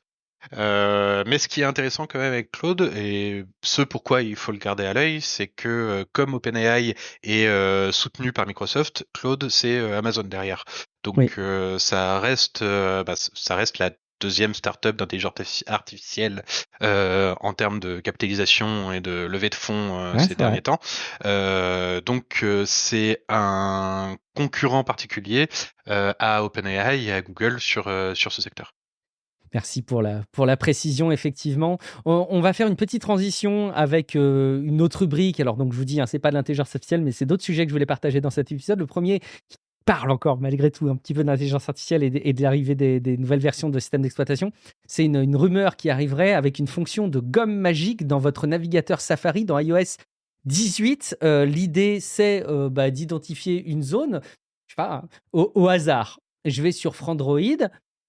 Et je remarque que sur la page d'accueil, il y a toujours des pubs maintenant, ou sur d'autres sites, évidemment. Je prends ma petite gogomme et j'efface ce contenu, et à chaque fois que je reviendrai sur Frandroid, je n'aurai plus la pub. Je n'aurai pas peut-être d'autres infos. Bon, voilà, sur d'autres sites, vous imaginez tous les cas d'usage. Et évidemment, ça fait lever pas mal de boucliers de la part des industries, évidemment, entre autres de la publicité et du contenu en ligne. Donc, encore un autre aspect qui est mis à mal autour de la mise à disposition du contenu sur Internet. On parlait tout à l'heure de la manière dont il est restitué par les moteurs de recherche. Là, c'est directement avec le navigateur. Mais ça reste quand même une rumeur à ce stade. Il n'y a rien qui est avéré. Donc, c'est pour ça que je sortais un petit peu des infos. Donc, une fonctionnalité de gomme magique. Et pour le coup, si j'ai bien compris, ça se base sur des balises HTML. Donc, en fait, si tu prends uBlock Origins, tu peux déjà le faire. Au-delà de bloquer les publicités, tu peux juste faire un clic droit et dire bloquer cet élément, et ça va bloquer la balise HTML. Et donc, c'est assez low-tech. Voilà. C'est assez low-tech. Le point qui est plus lié à l'intelligence artificielle, c'est qu'il y a aussi d'autres choses qui semblent arriver en rumeur, notamment le résumé de pages web, etc. Mais on imagine bien que ce genre de choses va pulluler dans iOS 18. Vous l'avez compris, on ne sait pas avec quelle intelligence artificielle derrière. Peut-être plusieurs. Pendant qu'on parle d'Apple, je voulais juste revenir aussi sur, on n'a pas eu l'occasion d'en parler dans le dernier épisode de Tech Café, la pub de l'iPad Pro. Est-ce que tu as vu la pub de l'iPad Pro qui a fait polémique, Manu? Oui, alors pour le coup, moi, quand je l'ai vu, j'ai pas tilté. Après, c'est vrai que en voyant les réactions, donc pour ceux qui l'ont pas vu et qui savent pas de quoi on parle, c'était pour la présentation du nouvel iPad Pro, qui est l'iPad le plus fin jamais présenté. Alors eux, ils ont dit l'appareil Apple le plus fin qu'on ait jamais sorti. C'est faux. Il y a eu un iPod Nano qui était un petit peu plus fin. Donc ça m'étonne que eux-mêmes le sachent pas. Toujours est-il que donc l'iPad Pro est extrêmement fin, et donc pour le montrer, ils ont pris une presse hydraulique et ils ont écrasé en fait tout ce que peut contenir l'iPad, et comme c'est un appareil pro à destination des créatifs, et créative. Du coup, ils ont écrasé un piano, des instruments de musique, des instruments, enfin de l'art. Et en fait, beaucoup y ont vu un mauvais message qui est que Apple fait passer la technique et la finesse de son iPad au-delà des outils artistiques et de la créativité. Je dois avouer que je peux entendre ça, mais c'est quand même assez ironique quand on connaît Apple qui est extrêmement tourné justement vers les créatifs. Tous ses produits enfin, il y a aucun équivalent à Procreate sur quelques produits que ce soit. Pareil pour la musique. Tous les musiciens qui enregistrent ont un MacBook parce que il n'y a pas d'équivalent sur Windows. Moi, je vois plus la publicité d'Apple comme pas la destruction de ces éléments créatifs, même si c'est ce qui a été montré, mais plus la compression de tout ça au sein d'un objet unique qui est capable de le retranscrire derrière. Mais après, je suis aussi quelqu'un qui est très peu matérialiste et qui ne s'accroche pas à la signification et la symbolique des objets. Donc oui, moi personnellement, voir un piano se faire écraser, ça me fait pas tiquer plus que ça. Ben moi non plus. Et j'avoue que j'étais un petit peu, voilà, je regardais cette polémique d'un peu de travers. Après, forcément, c'est le principe de toute polémique. Et puis, quand c'est propulsé par Apple, tu peux pas t'empêcher de te dire qu'il y a l'effet de marque aussi, hein, et qui y a derrière. Et puis, preuve en est faite, puisqu'on en parle dans un podcast, ça leur fait de la notoriété en plus, si certains imaginent qu'ils en auraient encore besoin. Mais j'ai trouvé ça fou parce que je vois pas à quel moment on peut s'imaginer que tout cela est une revendication d'écraser de l'art. Au contraire, c'est une manière pour moi de montrer que leurs produits permet tout ça en un seul et petit produit hyper fin. On adhère ou on n'adhère pas au produit, mais enfin, de là à penser que on incite à la destruction, soyons un petit peu calmes et mesurés et gardons en tête que c'est une publicité et une vue de l'esprit. Oui, et puis encore une fois, Apple met toujours en avant les créatifs et créatives dans ses publicités et ses keynotes. Bah Donc oui. c'est clairement pas le message qu'ils ont voulu faire passer. Et d'ailleurs, ils se sont excusés Ouais. en expliquant que c'était maladroit et pas du tout ce qu'ils voulaient dire. Bon, allez, faut t'avouer à moitié pardonné. Est-ce que ça va être le cas de Kim.com? Et peut-être qu'une partie des personnes qui nous écoutent ne savent pas qui est Kim.com. Kim.com, c'est déjà quelqu'un qui porte extrêmement bien son nom parce que c'est un acteur d'Internet qui s'appelle .com et ça, déjà, respect. Mais en fait, surtout, c'est un monsieur en Nouvelle-Zélande qui a eu ses quarts d'heure de gloire dans les années 2010, je crois, peut-être même avant, en étant à la tête d'un site qui s'appelait Mega Upload et qui était un site particulièrement bien connu de celles et ceux qui téléchargeaient du contenu qui prend beaucoup de place et qui ne se télécharge pas sur les sites officiels, vous avez compris, pour le piratage. C'est aussi une affaire qui a été emblématique parce qu'il y a eu un raid de la part des autorités en 2012 où il a été inquiété. Alors je crois qu'il est aujourd'hui en liberté sous caution, mais il est toujours pas dans l'absolu complètement tranquille. Et en fait, même au-delà de ça, il y a des personnes qui étaient à côté de lui dans les mêmes activités, qui ont signé un accord il y a a priori quelques mois, en acceptant un certain nombre de choses, un certain nombre de conditions. Donc, ils ont plaidé coupable en échange d'abandon de poursuite. Et ils revendiquent Kim.com encore et toujours depuis cette époque, et même encore plus récemment, le fait qu'il y a tout un enjeu politico presque conspirationniste le concernant. Je pense qu'il n'y a peut-être pas besoin d'aller jusque-là pour justifier le fait que les autorités ont bien vu qu'il était un acteur énorme dans le piratage à l'époque. Mais c'est fou, moi, quand j'ai vu cette info remonter, je me suis dit, mais oui, c'est vrai, on l'avait oublié. Qu'est-ce qu'il en est de ce pauvre Kim.com? Je ne sais pas si tu as connu l'heure de gloire de Big Upload, toi. Oui, oui, j'ai connu, j'ai utilisé aussi Ah oui. à ce moment-là. D'ailleurs, .com n'est pas son vrai nom. C'est un Ah, pseudonyme, ben j'en comme ai. Kim Ah, mais Schmidt. c'est fou! Mais j'étais persuadé que ce monsieur s'appelait vraiment. Tu vois, il y a Sam Bankman-Fried, donc tu te dis, lui, il porte super bien son nom. Bah, c'était le Kim.com récent. Bah, d'accord, je découvre que c'est pas son vrai nom. J'en apprendrai toujours. Excellent. Et c'était au-delà Ah, d'avoir créé une plateforme qui servait au piratage. En fait, derrière, c'était aussi un personnage très très sulfureux oui. qui utilisait son argent justement dans la drogue et les soirées et Ouais. plein de choses qu'il adorait montrer.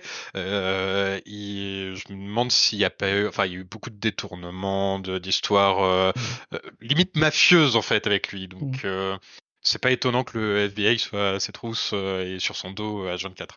Bien sûr. C'est un peu le Sam Bankman-Fried, justement, de l'époque. Bon. Je voudrais terminer avec deux petites news jeux vidéo. Le premier, j'étais persuadé, et tu vas pouvoir me corriger, mais j'étais persuadé que Sony en avait fini avec les smartphones, avec les Xperia. Il me semble d'ailleurs avoir vu ça, mais à plusieurs reprises au fil des années, qu'ils arrêtaient. Voilà, c'était fini. Eh ben, j'ai été surpris. Je vois arriver le Xperia 6, qui serait un smartphone orienté plutôt jeux vidéo.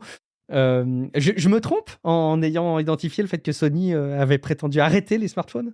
Je me trompe Alors, peut-être. parce qu'il y a eu il y a eu beaucoup d'histoires déjà. C'était Sony Ericsson qui est devenu Sony parce que Sony Ericsson a arrêté. Puis derrière, ils ont arrêté certains types de smartphones, pas tous. Dans tous les cas, ça a jamais été leur cœur de cible et Ouais. leur figure de proue. Et effectivement, là, ils ont sorti. Alors, c'est le Xperia One Mark VI. Il y en a deux, c'est d'ailleurs le Xperia One Mark VI et le Xperia 10 Mark VI. Mhm. Et effectivement, le Xperia One Mark VI change un petit peu leurs habitudes puisque c'est un smartphone qui se veut gaming. Après, c'est juste un smartphone haut de gamme, hein, on va pas se le cacher, c'est pas un smartphone particulièrement gaming. Si ce n'est qu'il est très puissant, il a une chambre à vapeur, mais en fait, comme un OnePlus 12, ou tu vois, c'est des Ouais. téléphones très haut de gamme actuels. Mais ce qui est intéressant, je trouve, c'est que ça fait des années, au moins 6 ans d'ailleurs, vu qu'ils avaient commencé avec le Xperia One, je crois, peut-être même avant. Ça fait des années qu'ils avaient un format très allongé en 21/9. Et là, ils sont repassés au 19,5 neuvième, donc un format beaucoup plus traditionnel pour un smartphone. Et en fait, il y a peut-être une chance finalement que leur retour soit possible, juste parce que bah, justement, ils reviennent dans les standards actuels. Et quoi de mieux, Manu, pour accompagner un smartphone orienté gaming qu'un magasin orienté gaming pour ton mobile? Ce serait Xbox qui lancerait a priori dans quelques semaines maintenant leur espèce d'App Store alternatif dont ils ont déjà parlé depuis longtemps, qui arriverait sur iPhone et Android avec un catalogue de jeux mobiles. A priori, il y aurait dans un premier temps des jeux type évidemment Candy Crush Saga, qui est un gros morceau, hein, rappelons-le, du rachat de Blizzard Activision King, parce qu'il y a le King dedans et il y a Candy Crush Saga dedans, qui rapporte beaucoup d'argent. C'est le plus gros Minecraft. morceau, bien au-delà de Call of Duty. Bah oui, c'est ça, mais on a du mal parfois à penser à quel point c'est une machine à cash ce truc. Bon, bref, voilà. Il y aurait Call of Duty mobile, et puis ils vont a priori aussi ouvrir la boutique aux autres développeurs. Et par contre, ce qui est un peu étrange, ce serait la mention de Sarah Bond qui indique qu'ils vont commencer par une mise à disposition sur le plan technique par le web. Donc je trouvais ça juste un petit peu bizarre sur la manière de le présenter maintenant où on a des possibilités un petit peu plus natives, mais bon, pourquoi pas. Mm. Oui, pour le coup, je suis assez sceptique, hein. On l'a vu avec Epic qui a sorti son Epic Game Store sur Android. Je sais plus s'ils Ouais. l'ont sorti sur iOS depuis que c'est Mais pas possible. encore, je crois, hein, Non, pas ça encore, devrait hein. être le cas prochainement, mais pas encore. Ouais. Oui, parce qu'il y a que l'Alster pour le moment. Mm, Et un deuxième, je exactement. crois. Bon, bref. Mais on a bien vu que sur Android, bah, c'est pas. Pourtant, ils ont des licences fortes, hein. Ils ont Fortnite, ils ont Rocket League, je sais plus comment il s'appelle, celui sur mobile, qui est génial d'ailleurs. Et donc, ils ont des gros jeux dessus, mais bah, ça marche pas plus que ça. Ouais. à suivre. On verra comment ça se déploie à l'avenir. Après, il faut voir si ils font des éléments marketing directement dedans. Je pense notamment à des offres spéciales que tu pourrais avoir, des DLC, des cosmétiques ou ce genre de choses qui sont offerts directement dans l'application sur un jeu comme Call of Duty Warzone, c'est Warzone Mobile. Ce serait un gros appât pour attirer du monde, mais il faut à la fois qu'il y ait des offres intéressantes, qu'il y ait du contenu intéressant et qu'il y ait du nouveau contenu intéressant. On l'avait vu avec l'Amazon App Store à l'époque, qui est sur Android, qui proposait très régulièrement du contenu supplémentaire sur certains jeux. Typiquement, à l'époque, c'était dans une autre vie, je jouais beaucoup à Hearthstone, et tous les ans, quand il y avait les nouvelles extensions qui sortaient, je les achetais via l'Amazon App Store. Enfin, je les achetais. J'achetais mes decks de cartes via l'Amazon App Store parce que globalement, j'avais 10%, je crois, sur mes cartes qui m'étaient remboursées en pièces, cadeaux, machin, pour l'année suivante.